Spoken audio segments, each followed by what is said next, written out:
Bonjour à toi, j'espère que tu vas bien et moi je suis de retour, sur ce podcast, avec, énormément de d'idées, de sujets, qui se pressent dans ma tête et dans mon carnet depuis quelques semaines, comme je te le disais précédemment et peut-être une difficulté un peu à prioriser les sujets justement, à les organiser, bon, je me suis dit que, j'allais tout simplement me lancer, reprendre mon micro et y aller, parce que je crois qu'il y a une sorte d'angoisse qui était en train de se créer et qui m'empêchait de tout simplement, faire ces podcasts, pour être très honnête avec toi.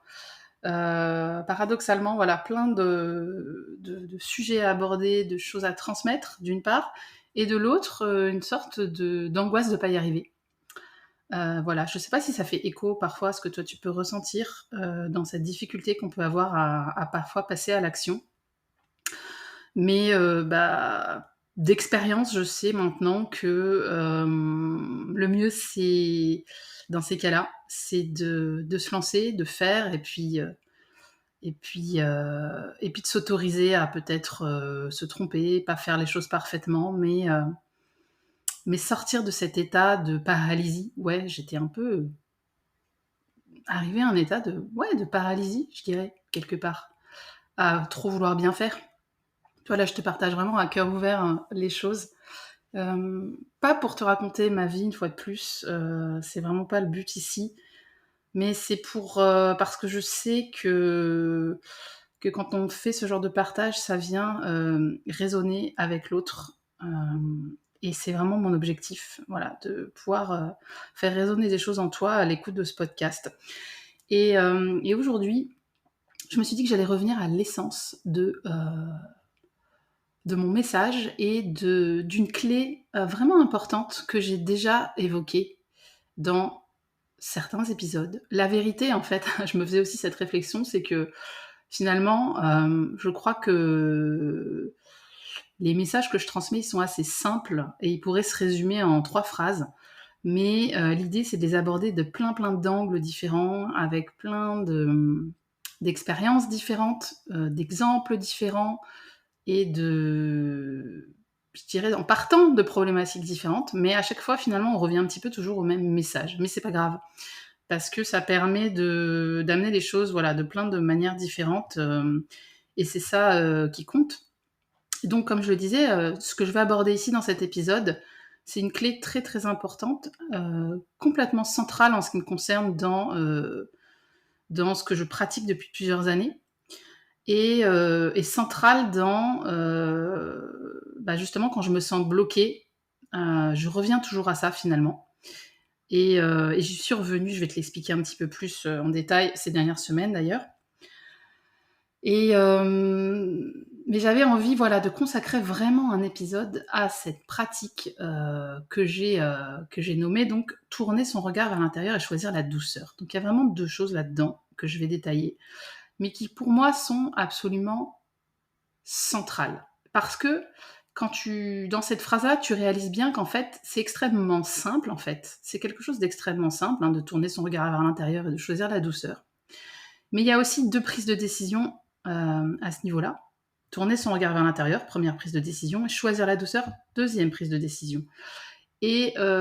Donc ça a beau être très simple, c'est quelque chose qui se décide et si on ne le décide pas, eh bien, ça ne se fait pas dans nos vies, en fait. Et donc ça, c'est très important à réaliser. Il y a quand même un choix à un moment donné. Et quand on dit que le changement est une porte qui ne s'ouvre que de l'intérieur, je crois que c'est bien à ça qu'on se réfère, en fait, au fait qu'il y a un moment donné, il y a un choix que tu vas faire, que je fais moi-même quand je fais ça, que personne d'autre ne peut prendre pour toi. Et c'est important de réaliser ça, en fait, qu'il y a un choix. Il est simple et il n'a pas besoin d'être très difficile, finalement, contrairement à ce qu'on pourrait nous faire croire, mais il y a un choix. Voilà, il y a une décision à un moment donné. Et je vais revenir sur ces 2 éléments.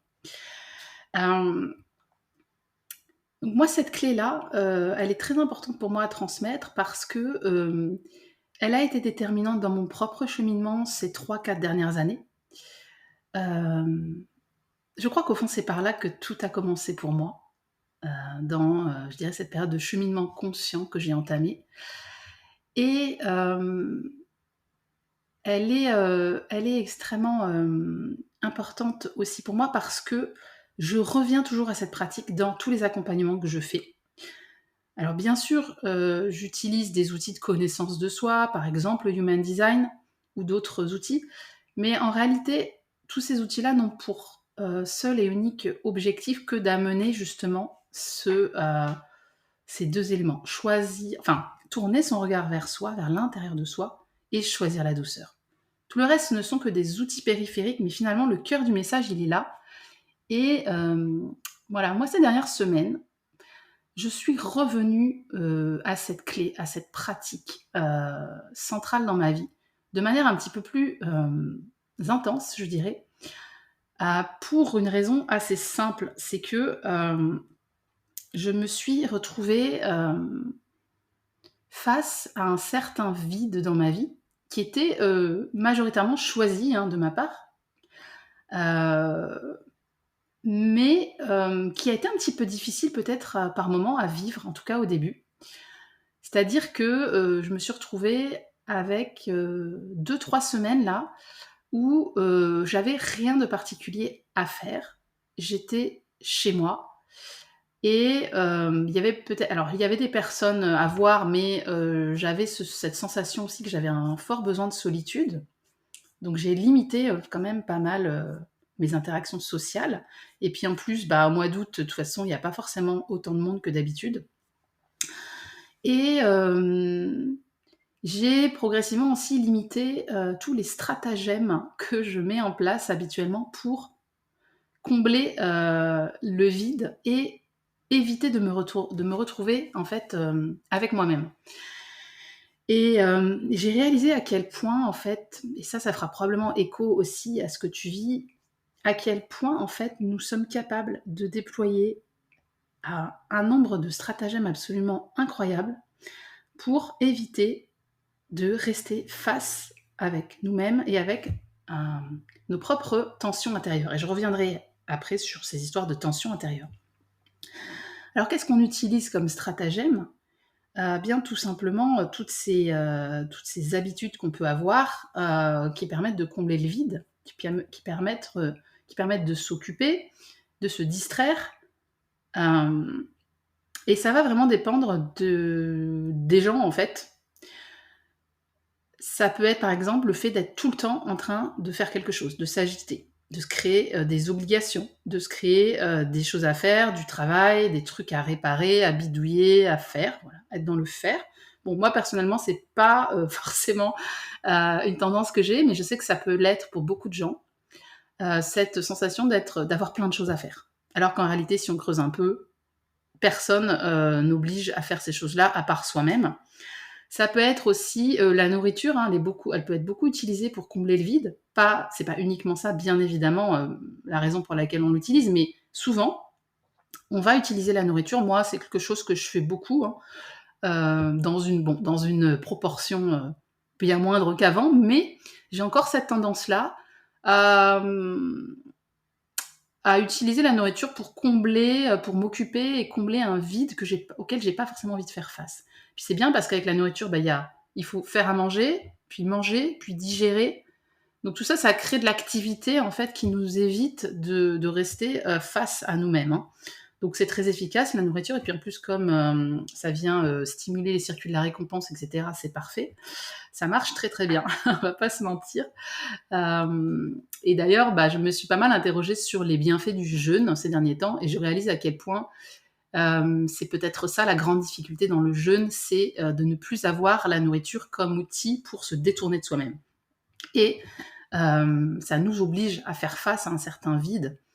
Donc c'est là où peut-être réside la grande difficulté du jeûne, hein, moi je dirais.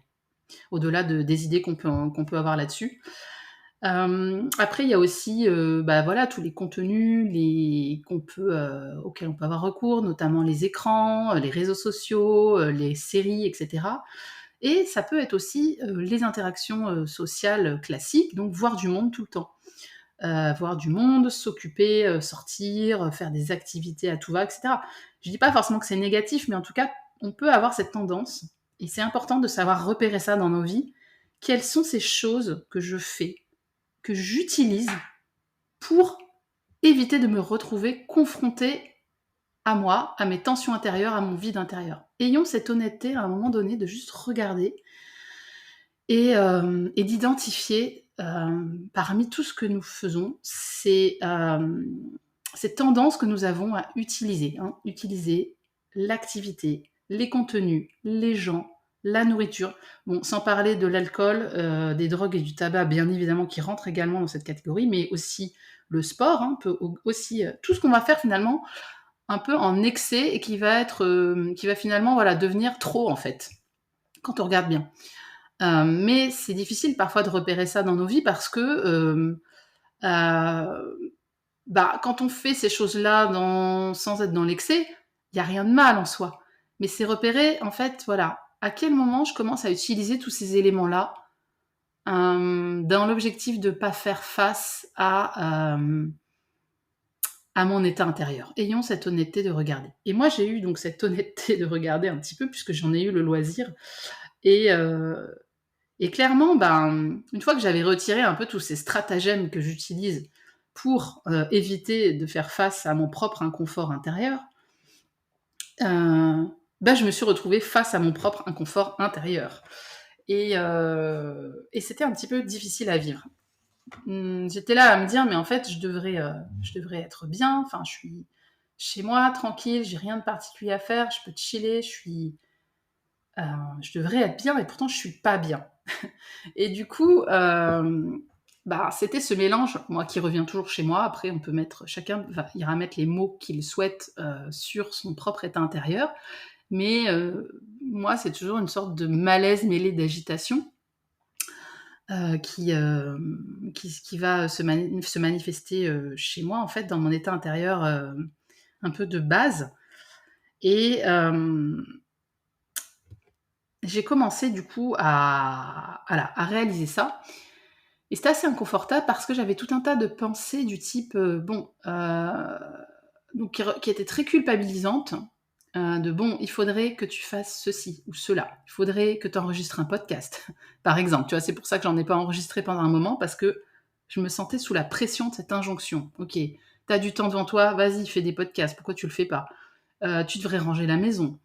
Tu devrais, je sais pas moi, lire tel bouquin parce que c'est intéressant dans tel objectif. Tout un tas de il faut et de je dois qui venaient en fait, voilà. Mais moi, c'est la tendance que j'ai. Après, ça va, suivant les personnes, ça peut être d'autres choses. Et en plus de ça, venait s'ajouter, donc sur cet inconfort-là, la culpabilité de pas être bien. Donc voilà, je te laisse imaginer un peu le truc. Et assez vite, je me suis rendu compte que c'est très compliqué de sortir de ça une fois qu'on est dedans. Et qu'en fait, la seule possibilité qui s'offre à nous, c'est effectivement de retourner à une forme de déni en s'occupant. Aller voir du monde, aller faire du sport, aller regarder se distraire, etc. Et j'ai fait justement ce choix à ce moment-là de me dire non, là, pour cette fois-ci, je vais prendre le temps de tourner mon regard vers l'intérieur de moi et rester avec cet inconfort-là. Voilà, donc ça, c'est vraiment cette première décision que j'ai prise et qui est assez simple, finalement. Il n'y a rien de très compliqué là-dedans, sauf que il faut bien comprendre que la plupart du temps, nous ne le faisons pas. Voilà. Et donc, j'ai pris cette décision de « Ok, je vais rester avec mon inconfort intérieur et voir ce qui se passe. » Parce que depuis 3-4 ans maintenant que je m'intéresse à ces questions, je sais qu'il y a une clé importante là-dedans, c'est arriver à rester avec son propre inconfort. Rester avec ses propres tensions. Et là, effectivement, il y a cette tentation, quand on est comme ça, avec notre propre inconfort, de se dire « Ok, voilà, soit je vais retourner dans le déni, soit je vais essayer de résoudre ça. » Ça, c'est une tendance qu'on peut avoir beaucoup, surtout si on s'intéresse notamment au développement personnel. Se dire: «OK, là j'ai un inconfort et ben je vais faire une pratique pour me sentir mieux». Et là, il me vient une métaphore, hein, finalement, pour exprimer un petit peu quel est notre comportement naturel face à notre tension, notre souffrance intérieure. C'est, la métaphore de: «OK, je marche, sur une route et puis là je croise un mendiant». Et en fait, j'ai 3 possibilités, mais je vais privilégier en général les 2 premières que je vais énoncer ci-après. C'est, la première, c'est je vais détourner mon regard du mendiant et puis je vais tracer ma route, OK? Ça, c'est ce qu'on fait quand on, décide d'être dans le déni par rapport à notre état intérieur et d'aller nous occuper pour plus y penser.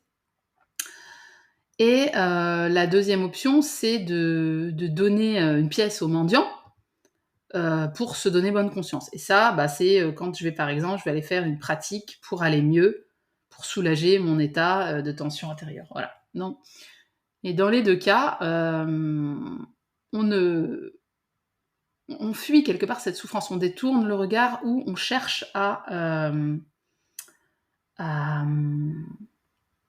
quelque part à atténuer cette souffrance en faisant quelque chose, OK?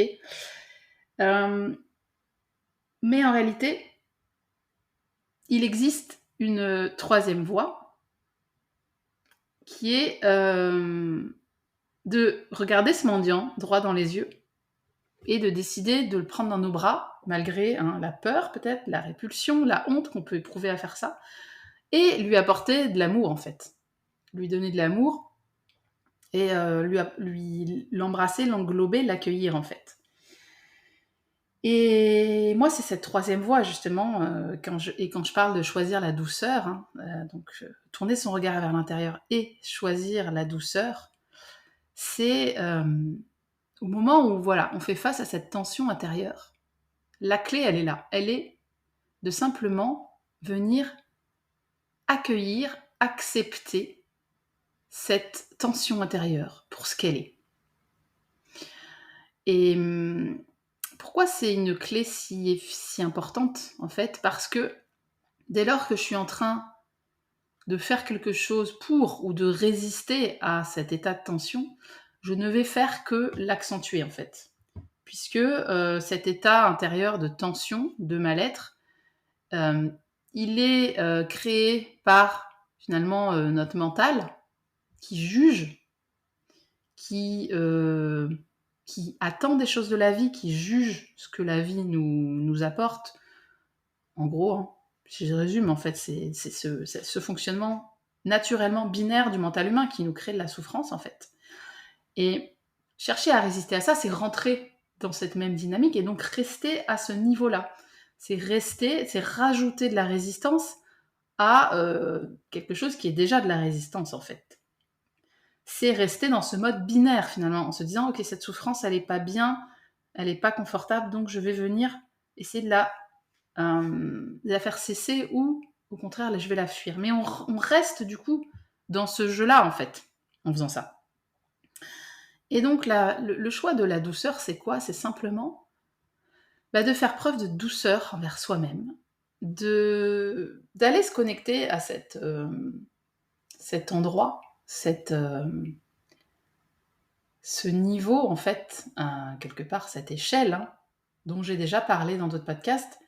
Moi, je le vois vraiment comme ça, c'est arriver à venir contempler, en fait, cet état de souffrance, mais depuis un endroit où il ne m'atteint pas.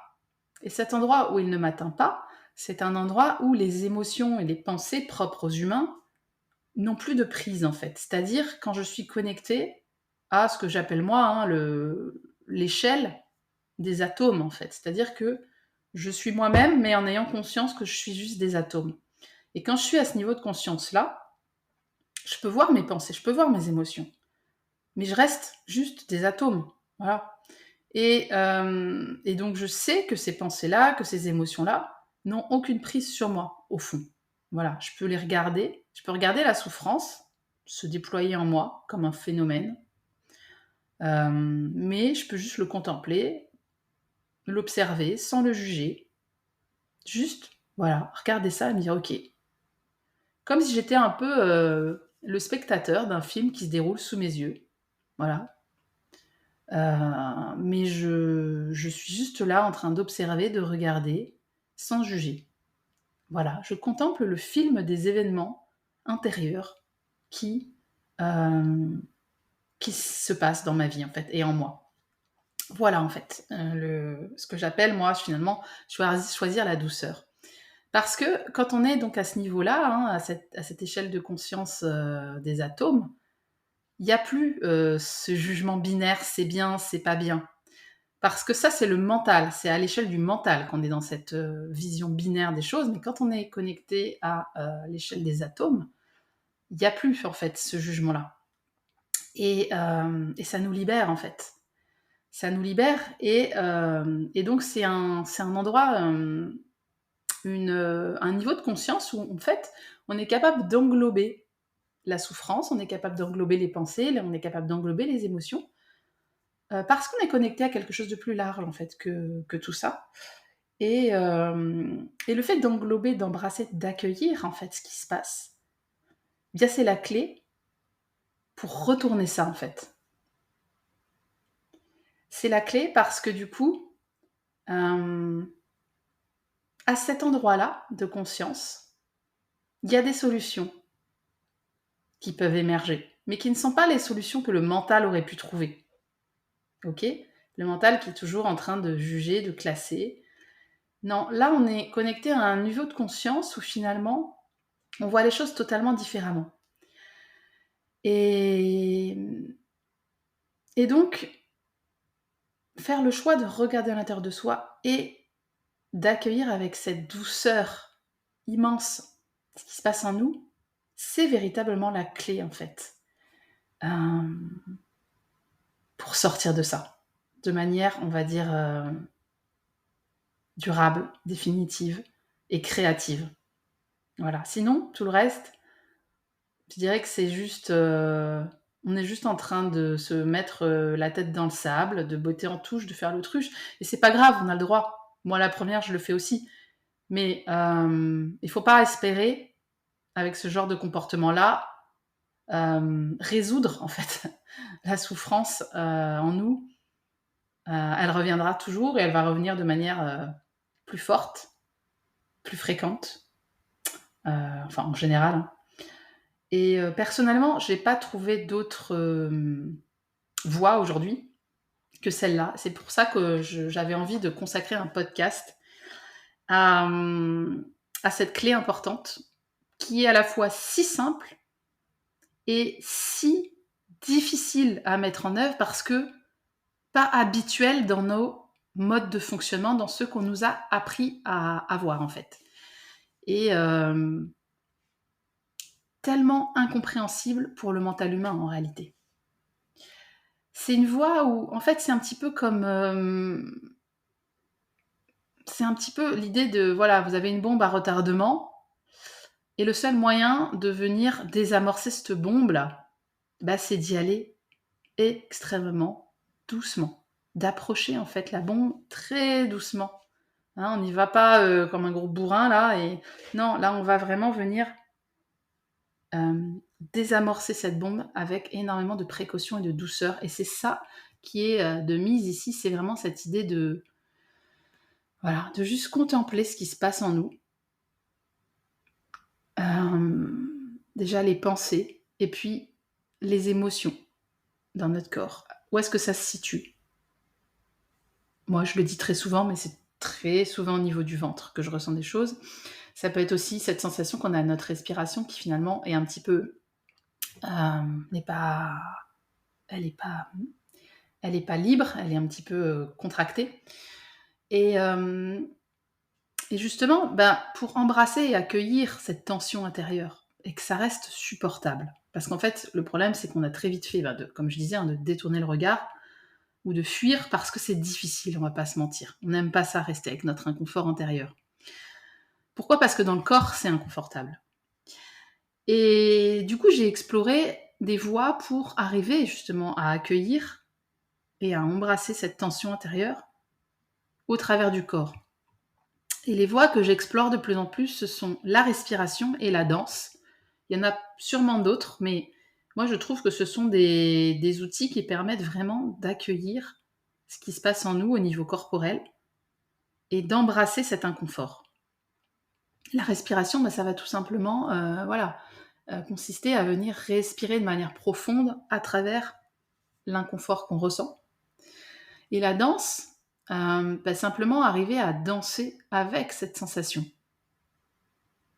Laisser cette sensation être là dans notre corps au moment où elle se produit. Par exemple, voilà, je suis en train de culpabiliser parce que je fais pas ce que je pense que je devrais être en train de faire. Ok, je reste avec cette sensation de culpabilité et je vais danser avec. Voilà. Et en faisant ça, on arrive à se connecter à un étage de conscience, comme j'ai dit, qui est au-delà du mental, au-delà des émotions, qui vient englober tout ça. Et à cet étage-là se trouvent des solutions créatives, des issues à notre tension intérieure auxquelles nous n'aurions jamais pu nous connecter autrement. Et c'est ça le véritable diamant qui se retrouve dans cette pratique, en fait. C'est que ton mental, où naissent toutes ces tensions et ces difficultés, est incapable de trouver des solutions réellement efficaces, je dirais, à cette problématique. Il faut aller te connecter à un endroit où finalement ces problématiques n'ont plus de prise sur toi. Cette conscience des atomes, comme j'ai dit, parce que finalement, si je suis juste des atomes, qu'est-ce que je me fiche de tout ça au fond? Voilà. Je suis connectée à un étage de conscience où finalement, cette personnalité que je cherche à entretenir, cette peur de disparaître que j'ai, cette peur de la mort, n'existe pas. Je suis un agrégat d'atomes, j'étais avant des atomes, je suis cet agrégat d'atomes qui, le temps de ma vie, fonctionne comme ça. Et puis après ma mort, je vais à nouveau continuer à participer à cette grande danse des atomes. Donc finalement, toutes ces problématiques qui sont liées finalement à ma propre peur de disparaître n'ont plus lieu d'être depuis cet espace-là. Et du coup, je suis capable d'envisager des solutions, entre guillemets, à mon mal-être, à ma tension intérieure, que je ne peux pas envisager autrement quand je suis bloquée dans mes pensées, dans mes émotions. Voilà. Et encore une fois, comment fait-on pour sortir de ces boucles mentales et émotionnelles dans lesquelles on est pris dès qu'on commence à regarder un peu à l'intérieur de soi? Eh bien, c'est simplement en les accueillant avec douceur. Voilà. Parce que la douceur, c'est l'indicateur, quand on n'est plus en train de juger, qu'on n'est plus en train de résister, c'est qu'on est en train de passer à cet étage de conscience, où le jugement binaire du mental humain n'existe plus. Voilà. J'espère que cette clé que je te partage te sera utile pour faire ce cheminement intérieur que nous sommes toutes et tous appelés à faire à certains moments. Te donnera le courage d'oser regarder à l'intérieur de toi. Mais surtout le courage de choisir la douceur vis-à-vis de toi-même, vis-à-vis de tous ces phénomènes qui ont lieu à l'intérieur de toi, parce que véritablement, ça en vaut la peine. Et il y a des trésors à trouver quand tu pratiques cette